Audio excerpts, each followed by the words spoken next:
Congratulation. ও মাছ দেখা গেছে, কত বড় একটা শাপলা মাছ ধরা পড়ছে।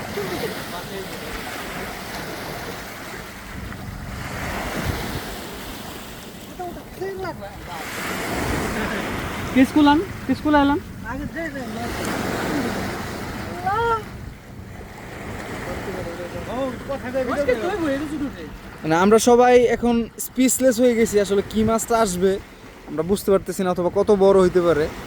মানে আমরা হোপ করতেছি অনেক বড় ধরনের একটা মাছে আমাদের বড়শিতে ধরা পড়বে ইনশাল্লাহ।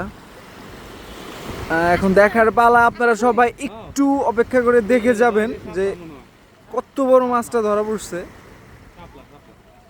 আর ছোট ভাই গেস করতেছে মাছের নাম হইতে পারে শাপলা।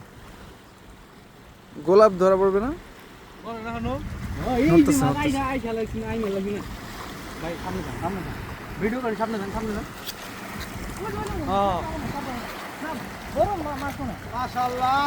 ও মাছ দেখা গেছে।